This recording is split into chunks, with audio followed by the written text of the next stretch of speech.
일단 기록하고 지금 37명 현재 37명 그죠? 자 그럼 3교시 출석으로 다시 넘어가서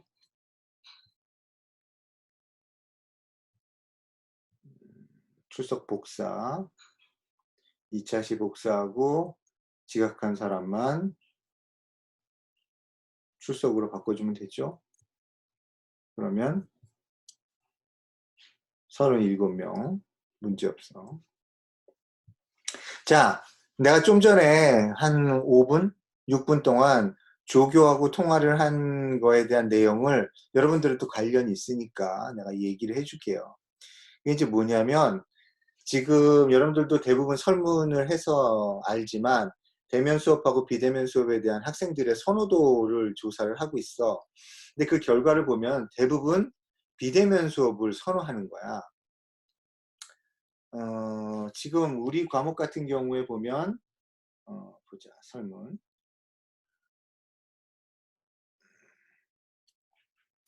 결과 보기를 보면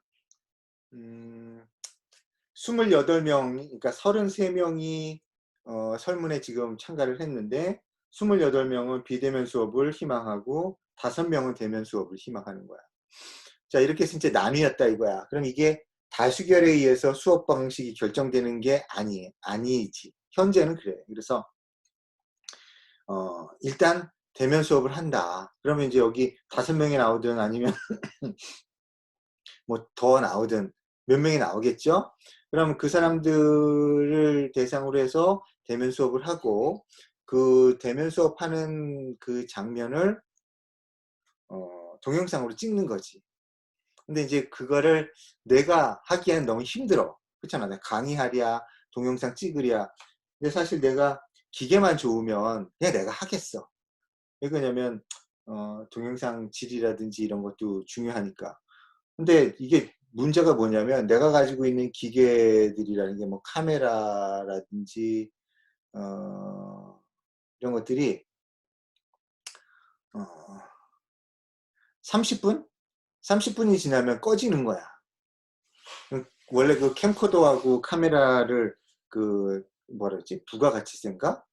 뭐 그거 외국에서 수입할 때 세금의 종류가 카메라는 안 붙고 카메라는 그냥 부가세 10%만 붙고 캠코더 영상 촬영 장치는 추가적인 관세가 붙어요. 그래서 그 가격이 달라져 국내에 들어올 때. 그래서 보통 요새 카메라도 동영상이 촬영이 되지만 그 동영상이 촬영이 되면 이제 캠코더로 분류가 될까봐 그거를 막기 위해서 어떤 기준을 뒀는데 30분 이상 촬영이 되면 동영상 촬영 장치고 30분까지만 촬영이 되면 그냥 카메라로 인정을 해주는 거야. 그러니까 관세가 안 붙는 거죠. 그래서 보통 동영상을 촬영할 수 있는 대부분의 카메라가 30분이 넘어가면 그냥 자동으로 꺼져버리는 거예요. 그러니까 내가 강의하면서 30분 꺼진 걸 다시 켜고 이게 쉬운 일이 아니에요. 그래서 이제 학교에서는 어떤 생각을 하냐면 대면 수업에 참여한 학생 한 사람을 뭐 봉사라든지 뭐 그런 걸 인정을 해주고 그 사람이 이제 뭐 아무래도 그 스마트폰 같은 걸로 동영상 강의를 찍도록 그 하겠다는 거야. 그러면 이제 나는 대면 수업만 하면 되는 거고 그 동영상으로 찍은 그 강의는 그 학생이 이제 나중에 강의로 올리겠죠. 온라인 강의, 동영상 강의로. 그럼 이제 다른 사람들이 그걸 보는 건데 문제가 학교에서 예상하는 문제가 뭐냐면 그 동영상 강의의 품질이 떨어지지 않겠냐.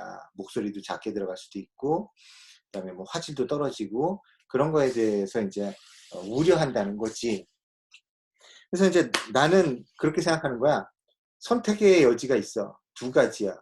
뭐냐면 지금 대부분의 학생들이 비대면 수업, 동영상 강의를 선호하잖아. 그러면 대면 수업을 원하는 학생들이 만약에 오케이 한다고 한다면 그냥 다 비대면으로 넘어가는 거지.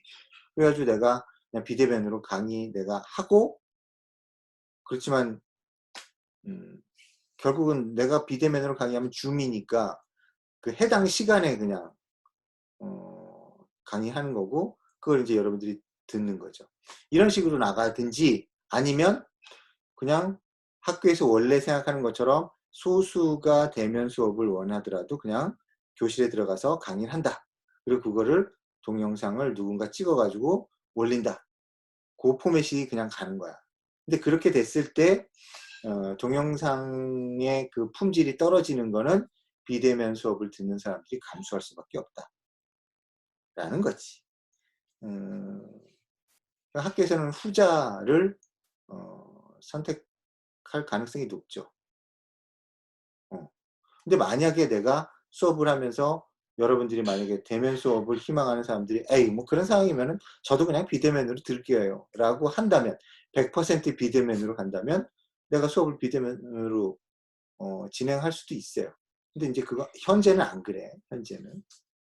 그래서 그거에 대한 거는 좀 더 두고 봅시다. 그래서 내가 다음 주에 학교에 가서 비대면 수업하면서, 아니 대면 수업하면서 상황이 이제 뭐 온 사람들도 그럼 다 대면으로 하는 거에 대해서 동의하면 비대면으로 하는 거에 대해서 동의하면 비대면으로 동영상으로 갈 수도 있는 건데, 일단은 그렇게 지금은 생각할 수는 없어요. 내가 하는 다른 과목 같은 경우에 딱 한 명만 대면 수업을 희망하는 과목도 있긴 있어요. 참 의외인데, 그러니까 한 명만 얘기하면 되잖아. 가만 있어봐. 광고 마케팅 전략. 이건 광고 마케팅이잖아. 과제 오프라인 제출은 비대면 수업 학생의 경우에 어떻게 제출하나요? 이거는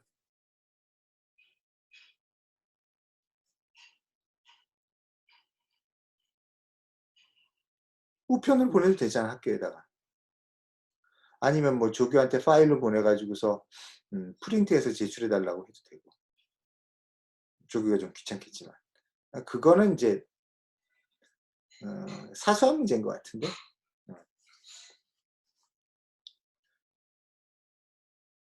자, 어쨌거나 현재 상태에서의 대면 수업에 대한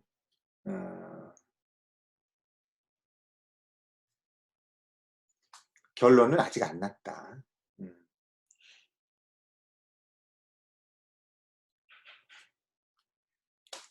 88%, 85% 이상이 대면 수업을 원하네.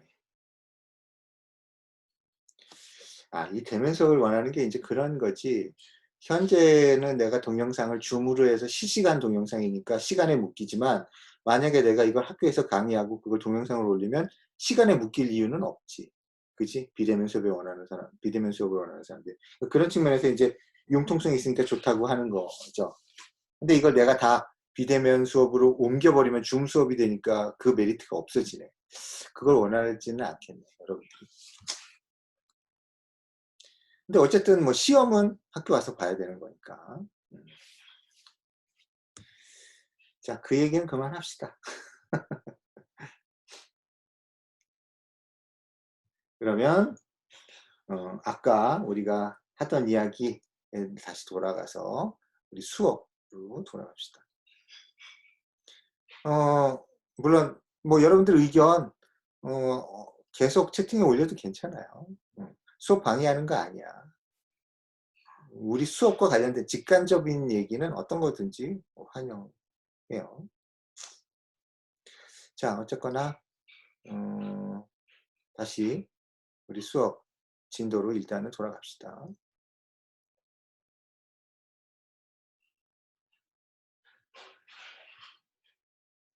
자, 아까 얘기한 것처럼 우리가 이제 또 다뤄야 될 사장의 내용이 이제 뭐냐면 새로운 상품, 여기서 이제 서비스죠. 서비스 상품을 개발하는 내용이야.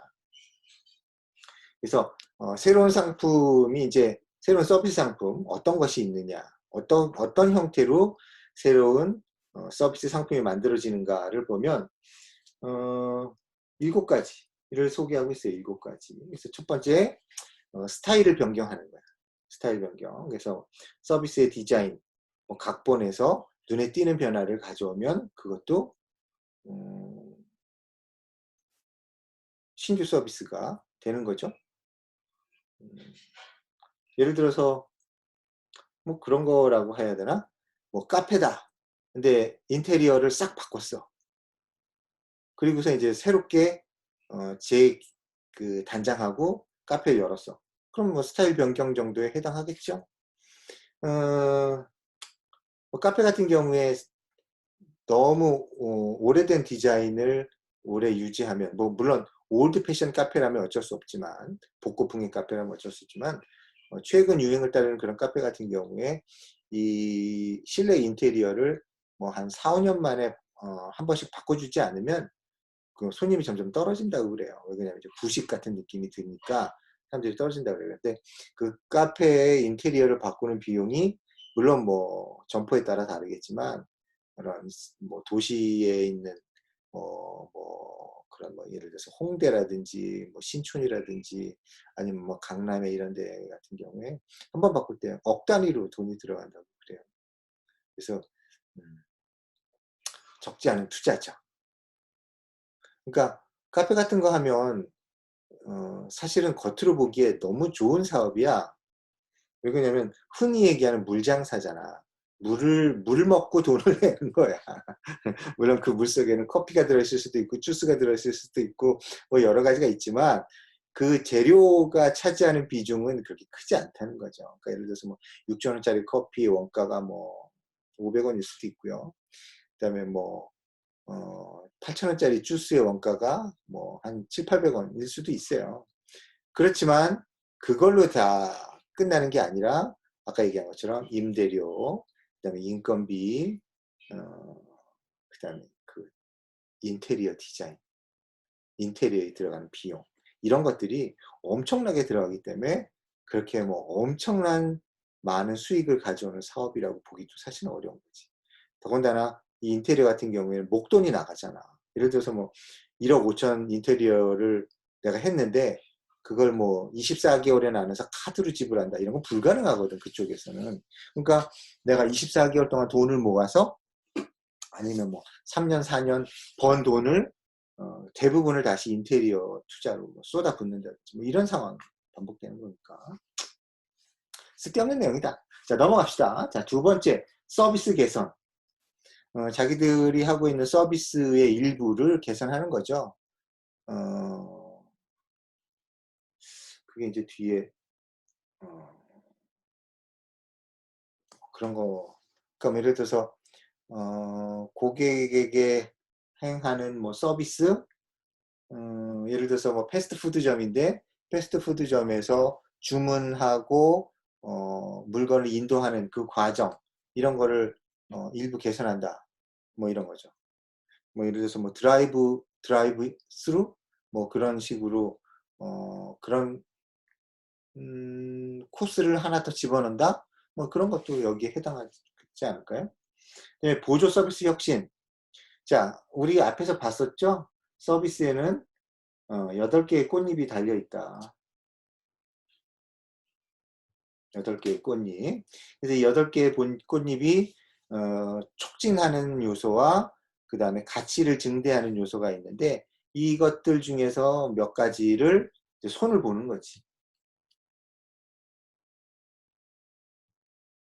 손을 봐서 뭐 뭔가를 더 추가하거나 개선하거나 이렇게 해가지고 서비스를 바꾸는 변경하는 거지. 사실은 뭐 신규라고 하지만 그런 측면이 있고요. 프로세스 라인 확장하는 거. 자, 이 프로세스 얘기는 아직 안 했지만 서비스에서 7P라고 그랬고 추가적인 그 4P 말고 추가적인 3P의 하나가 프로세스란 말이야. 그럴 때 그 프로세스의 어떤 그 과정을 더 확장하는 그런 측면. 여기서 보면 대안적인 전달 과정이라고 하는데 아까 얘기한 그 제품을 매장에서 주는 거하고 그 그다음에 뭐 아까 드라이브 스루 얘기했는데 그것도 여기에 사실은 해당할 수 있고, 그다음에 뭐 배달을 추가한다든지 그런 것도 이제 프로세스 라인에 뭔가가 하나가 더 확장이 되는, 추가되는 거죠. 요즘 같이 이제 요즘은 많이 그 사회적 거리두기가 완화됐지만 요즘 같은 경우는 식당에 가는 것보다 배달시켜 먹는 경우가 많이 늘어나니까 기존에 있는 음식점들도 이런 배달하는 서비스를 늘리는 거, 이런 것들이 이제 결국은 아까 얘기한 프로세스 라인 확장에 해당하겠네요. 그다음에 아예 상품 라인을 확장하는 거지. 그러니까 예를 들어서 무슨 뭐 마사지 샵이다. 근데 종전에 없던 뭐 두피 마사지 아니면 뭐 피부 마사지를 추가한다. 그러면 이제 이게 상품 라인이 확장되는 거죠.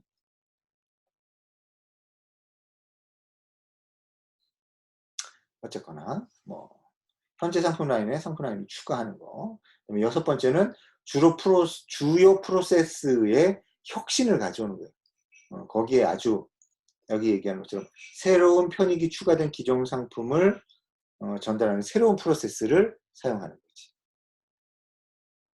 프로세스 자체를 완전히 개선하는 거죠. 어떤 게 있을까? 저런 거 같은 거? 뭐 요즘에 일상화돼 있지만 예전에는 택시를 타면은 현금만 됐어요. 근데 그러니까 요즘에는 현금을 거의 안 갖고 다니잖아. 근데 택시를 타고 싶은데 현금이 없어. 그럼 어떻게 해? 뭐 은행부터 가가지고서 현금을 찾아야 되나? 근데 요즘은 이제 어때요? 카드 결제가 되죠. 카드 결제가 대부분의 택시에서. 그러니까 한때 그 저항도 많았어. 그래서 요즘엔 내가 진짜 택시 탈 일이 없지만 택시 됐으면 안 타려고 하지만 예전에 이제 그 택시를 타고 아저씨 그 카드 돼요? 그러면 카드 안 되는데? 근데 카드 결제기가 있는 거야. 카드 결제기 있잖아. 고장 났어요. 라고 하는 사람들이 있어요. 그럼 뭐야? 카드 결제를 거부하면 위법이 되기 때문에 카드기는 달아놨지만 어떻게든지 현금으로 받으려고 그런 그 변칙적인 수법을 쓰는 사람들이 있었는데 요새 같은 경우에는 거의 그런 일이 없죠. 요새 그렇게 하면 어떻게 해요? 신고해버리는 거야. 탈세를 시도했다. 이래가지고. 뭐 그러면은 이제 뭐 골치 아파지는 거지.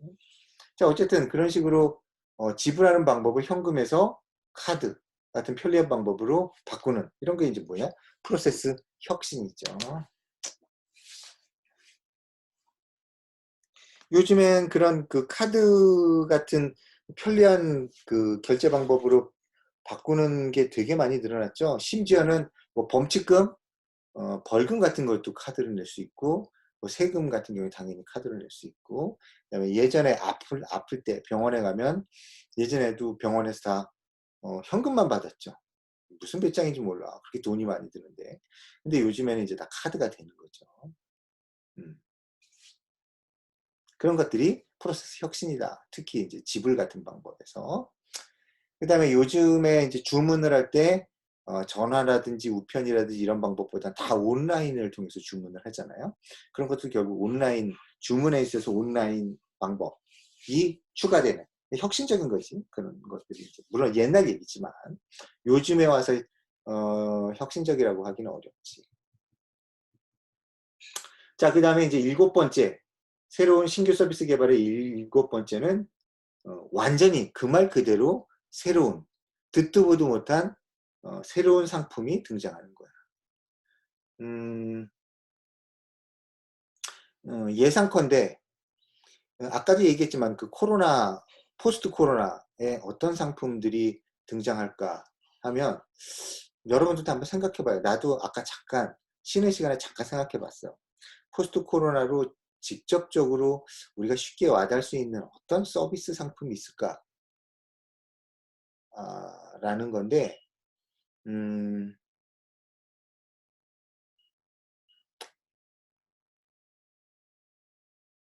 그런 거. 그러니까 택시 아까 얘기했잖아. 택시. 그러니까 대중교통을 무인으로 바꾸는 거야. 대중교통을 무인으로 바꿔. 그러면 어 물론 이제 그게 자율주행이 가능한 상황이지만 여러분도 알다시피 현재 자율주행 단계가 3단계까지 가고 있어요. 자율주행이 완벽한 자율주행이 되는 건 5단계야.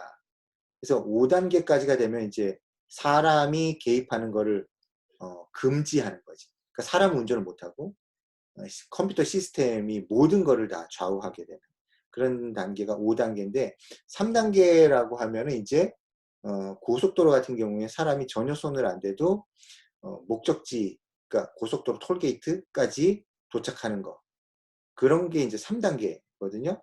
그러니까 5단계까지 가는 거는 그렇게 많이 남지 않았다라고 보는 거고요. 그 다음에 이제 뭐 예를 들어서 화물차 같은 경우에 가장 쉬운데 왜 그냥 화물차는 집에서 집으로 가는 게 아니라 어떤 기업에서 어떤 기업으로 물류창고에서 뭐 물류창고 이런 식으로 가는 거란 말이에요. 그러니까 좀 더 자율주행을 시행하기가 쉬워지는 더 용이한 그런 대상인데 그런 경우에 이제 무인주행으로 바뀔 가능성이 높아지죠. 자, 이런 상황이 되면 화물차 운전하는 사람들 같은 경우에 아주 빠른 속도로 그 산업에서 퇴출될 거예요. 그리고 화물차는 사실은 사람을 상대하는 일이 별로 없잖아. 근데 아까 얘기한 택시와 같은 그런 대중교통, 버스와 같은 대중교통은 직접 사람을 상대로 하고 직접 사람들이 부딪히는 그런 부분인데 그런 부분에서의 그 접촉을 빠르게 제거해 나가게 되면 이제 그런 이제 완전 자율주행으로 이루어지게 되죠. 버스 기사라든지 택시 기사를 볼 필요가 없어지는 거야. 특히 택시 같은 경우에 그럴 가능성이 높죠. 내가 택시 안 타는 이유 중에 하나가 난폭 운전과 쓸데없이 말 거는 거. 그 나하고 그 사회적인 정치적인 관점이 다른데 강요하는 거, 쓸데없는 소리 하는 거 이런 것들 아주 듣기 싫어하잖아. 그리고 말싸움도 하고 그러기도 하잖아 사람들이. 근데 그런 것들이 이제 원하지 않는단 말이야. 그러면 택시 같은 경우에 이 비대면 서비스로 갈 가능성이 굉장히 농후한 사업이 되는 거죠. 그렇게 되면 이제 택시기사도 퇴출될 가능성이 높아요. 자, 그런 쪽의 서비스가 시행됐을 때 우리는 그냥 단순한 소비자로만 이용하게 되나? 거기에 뭐가 추가적인 서비스 우리가 개입될 게 없을까? 이런 것들도 한번 생각해 볼 수 있어요. 예를 들어서 그냥 내가 택시를 이용한다 이거야. 근데 내 택시 서비스가 뭘 겸하냐면 배달 서비스까지 겸하는 거야. 그러면 예를 들어서 이런 거지. 내가 순수하게 A 지점에서 B 지점으로 택시를 이용한다. 그러면은 예를 들어서 5,000원이야. 근데 만약에 중간에 어떤 음식이라든지 뭔가 다른 뭐 서류라든지 이런 걸 픽업해 가지고 어떤 다른 지점을 거쳐서 가면 나는 3,500원만 내면 된다. 그러면 어떤 사람 같은 경우는 3,500원짜리를 선택할 수 있죠. 그렇게 되면 어떻게 되냐면 택시 서비스가 뭐에 끼어드는 거야? 배달 서비스에 끼어드는 거지. 뭐 이런 식으로 이제 여러 가지가 이제 막 뒤섞일 가능성이 되게 농후해지는 거고 그거에 여러분들이 이 숟가락 추가해서 새로운 사업으로 들어올 그 여지도 커지는 거죠. 자, 세상은 굉장히 빠르게 변해요. 이런 여러 가지의 무슨 뭐 코로나든지 어떤 작은 충격이든지 큰 충격이든지에 의해서 터닝이 되는 거야. 이 세상이 바뀌는 거지. 근데 그런 거를 이제 그때그때 빨리 알아차리고 갈아타는 게 굉장히 중요하죠. 그러니까 여러분들이 아까 얘기한 물론 뭐 내가 그런 사람들이 꼭 그렇게 된다라고 예상하는 것도 아니고 비난하는 것도 아니고 그렇게 되기를 바라는 것도 아니지만 버스 기사나 택시 기사 같은 그런 자칫 잘못하면은 퇴출되는 분야의 인력이 되지 않기를 바라는 의미에서 여러분들한테 얘기하는 거야. 그러니까 항상 세상이 어느 쪽으로 갈 건지 어느 쪽으로 갈 것 같은지를 예의주시해서 내가 그런 퇴출되는 산업에서의 가치가 떨어지는 서비스를 하는 그 인력이 되지 않는 선제적인 의사결정을 하는 그런 사람들이 여러분들이 되기를 바래서 이런 얘기를 하는 거야. 내가 가까운 아는 지인도 택시 하는 사람들도 있고 그런데 그런 사람들이 그런 곤란에 빠지길 나도 원하지 않지만 세상이 변화하는 거를 우리가 거스를 수는 없잖아.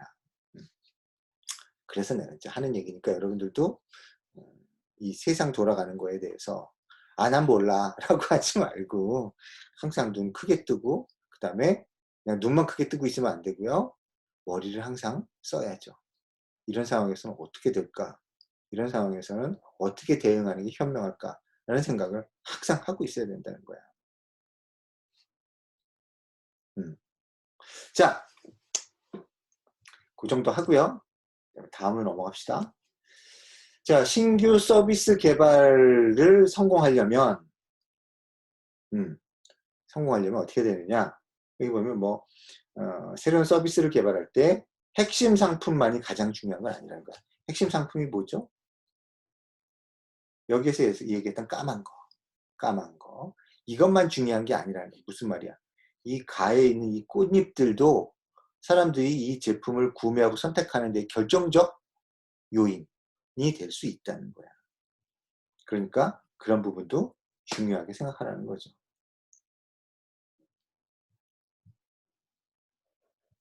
이거지.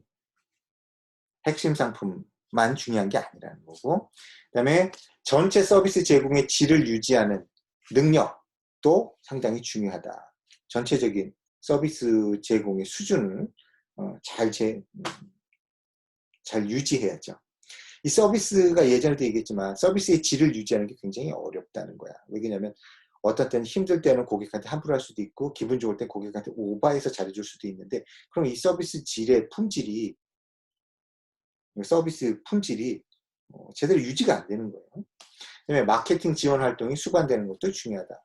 그러니까 제품 자체, 상품 자체, 서비스 자체만 잘 만들면은 잘 기획하면 성공할 거라고 생각하지만 아니다. 마케팅 굉장히 중요하다라는 거죠. 그다음에 시장에 대한 지식 당연히 중요하지. 자, 그 다음에 이제 거의 다 끝났는데 몇 가지 더 봅시다. 신규 서비스 개발하는 데 성공 조건으로 마켓 시너지, 신상품과 기업의 이미지. 새로운 상품을 냈는데 이게 기업의 이미지하고 안 맞아. 그러면 좋은 결과가 안 나오죠. 그래서 기업의 기존의 이미지나 기업이 기존에 갖고 있는 자원 이런 것들하고 신상품이 서로 잘 부합해야 된다라는 얘기고요. 그 다음에 고객의 욕구를 잘 충족시킬 수 있는 그런 이점, 경쟁력을 뭐가 가져야 돼? 기업이 가져야죠. 아니면 상품, 그 새로 개발한 상품이 같든지. 그 다음에 신상품에 대한 고객의 강력한 지지가 있어야 된다는 거지. 고객이 지지해주지 않으면 성공하기 어렵죠. 그러니까 예를 들어서 이런 거야. SK텔레콤에서 새로운 통신 서비스를 내놨어. 근데 아무도 관심 없어. 그러면 망하는 거죠. 근데 새로운 그 통신 서비스를 내놨는데 통신 상품이지, 서비스 상품. 근데 고객들은 항상 SK텔레콤 믿을 수 있어. 뭔가 새로운 거 나한테 더 많은 가치를 가져다 줄 거야. 라는 믿음과 지지가 있다면 성공할 가능성이 더 높아지는 거지. 그 다음에 기업이 고객의 구매 행동을 잘 이해해. 당연히, 그거 당연한 거죠. 잘 이해해야 그거에 맞는 새로운 서비스 상품을 내놓을 수 있을 테니까. 그 다음에 조직 요인. 조직 내에서 서로 협력, 조정을 잘 해야 된다. 당연한 또 얘기고, 조직원에게 신상품과 경쟁에 대해서 교육시키는 내부 마케팅. 이것도 중요하다는 거죠. 자, 그 기업에 다니면서 고객한테 어떤 서비스가 이루어지는지 나는 그거 해당되는 부서 아니니까 관심 없어. 이런 식으로 돌아가는 기업은 절대로 잘 될 수 없어요. 왜? 그 기업 내부에 있는 사람들이 자기네들이 고객한테 어떤 서비스를 하고 그게 어떻게 진행되는지를 모두 이해하고 있어야 돼. 그래야 기업이 한 방향으로 효율적으로 굴러갈 수 있다고. 나는 내 일만 잘하면 돼. 다른 건 관심 없어. 이런 식으로 되면은 잘못하면 우리가 흔히 얘기하는 것처럼 배가 산으로 가는 거야. 난 내가 잘할 수 있는 것만 잘하는 거야. 이게 전체적인 조화를 깨는 거 난 그거 관심 없어. 왜? 나한테 주어진 일만 잘하면 되니까. 이런 식으로 이기적인 행동이 기업에서 얼마든지 일어날 수 있어요. 그래서 이 교육을 시키는 거, 이거 되게 중요해요. 그 다음에 종업원은 새로운 서비스가 기업한테 얼마나 중요한지 이해를 하고 있어야 된다. 뭐 마찬가지야. 교육받으면 이해가 되겠지. 그 다음에 시장조사. 시장을 철저하게 잘 조사해서 잘 이해해야 결국 어떻게 되는 거야? 그 시장에 잘 서비스가 전달이 되겠지. 그 어울리는 서비스를 만들어서 전달할 수 있겠죠. 그래서 뭐 읽어보면 뭐 개발 초기부터 과학적 조사가 시행돼야 된다. 과학적 조사라는 게 엉터리 조사하지 말라는 얘기야. 실제로 시장 조사 해보면 내가 이제 나중에 광고 조사 시간 강의를 안 해서 그렇긴 한데 예전에는 하기도 했었어요. 보면은 많은 조사가 뭐냐면 우리가 예전에 이거 했었는데 이거 잘한 거다 라는 걸 지지하기 위해서 그거를 뒷받침하는 조사 결과를 만들어내는 그런 쓸데없는 조사들 되게 많이 해요. 그래서 조사 결과 보면 우리가 잘했던 거야. 우리가 잘해서 모든 게 잘 된 거야. 이런 식으로 결론을 만들어내는 하나만한 조사가 되게 많다. 기업들이 그렇다는 거죠. 그 다음에 현장 조사하기 전에 제품 개념을 잘 정의해라. 뭐 그런 얘기야. 자, 하나만한 소리. 마지막. 이 책에는 없더라고. 근데 이제 아마 이거 별도로 정리해 놓은 거야. 신규 서비스가 실패하는 이유. 이거죠. 시장이 너무 작다. 기업과 안 맞는다. 앞에 얘기에 반대 얘기야.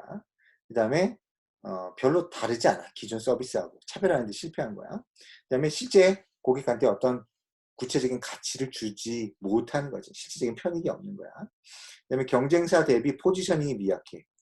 그 경쟁사하고 차별화를 못한 거고요. 유통업자가 지원이 부족해. 유통업자로부터. 유통업자가 왜 지원을 안 할까? 여러 가지 이유가 있겠지만 가장 예상되는 건 자, 유통업자 입장에서도 보니까 이 상품은 이 서비스는 성공할 가능성이 별로 없어. 유통업자가 괜히 미워서 우리가 미워서 아니면 뭐 돈을 많이 안 남기니까 안 다뤄준다 이런 거보다는 유통업자가 봐도 이거 별로 성공할 가능성이 없는 거야. 그래서 지원을 별로 안 해주는 거지. 그러니까 이거는 사실 부차적인 거죠. 그 다음에 우리가 예측한 게 틀렸어. 아까 시장조사 잘 안 된 거죠. 그 다음에 타이밍이 안 맞았다 이거야. 요즘에 영화 내놓으면 속속 다 망하죠. 남산의 부장들이라는 영화 보니까 요새 넷플릭스에 올랐대. 개봉한 지 얼마 되지도 않았는데 왜 거기 올라갔어 벌써? 아무도 극장에 안 가. 극장에 안 가는데 올려봐야 뭐해. 돈만 더 비용만 더 들어가지. 그러니까 어떻게 해요? 에이씨 안 되겠다 그러고 그냥 바로 내리고 넷플릭스 같은 데다가 올려버린 거야. 그럼 거기서 시청자들이 보면 거기서라도 돈이 나오잖아. 그러니까 타이밍이 안 맞은 거죠. 부적절한 타이밍이죠. 요새 영화 개봉하는 놈들은 미친놈들이라고 생각하는 거지. 그 다음에 경쟁자의 반응. 경쟁자의 반응이 우리가 생각한 것보다 너무 격렬하게 저항했다든지 뭐 이런 것 때문에 실패했다든지. 그 다음에 기술의 변화가 온 거야. 그걸 못 따라간 거지. 그 다음에 고객 기호가 변화했어. 그럼 그걸 따라가야 되는데 못 따라간 거고, 뭐 그걸 다 싸잡아서 환경 여건의 변화라고 볼 수도 있는 거지. 환경이 변한 거야.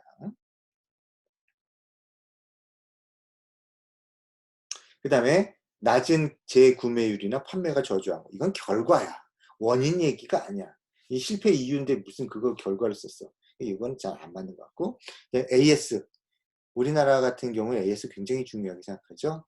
AS가 부족해서 실패할 수도 있고요. 그 다음에 투자 수익률. 투자했는데 원하는 만큼의 수익이 안 나와. 그럼 뭐 이것도 실패한 거. 이건 결과적인 얘기들. 조직적 문제. 조직이 제대로 원하는 대로 돌아가지 않는다든지. 그다음에 뭐 마찬가지인데 기능 간의 조정. 이것도 조직의 기능이죠.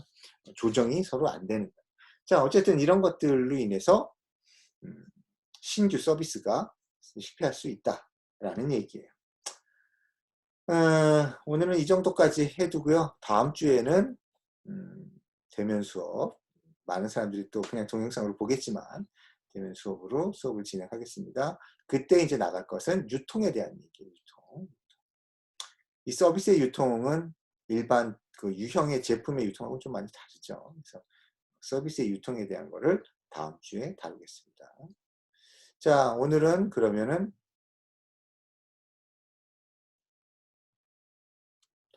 여기까지 하고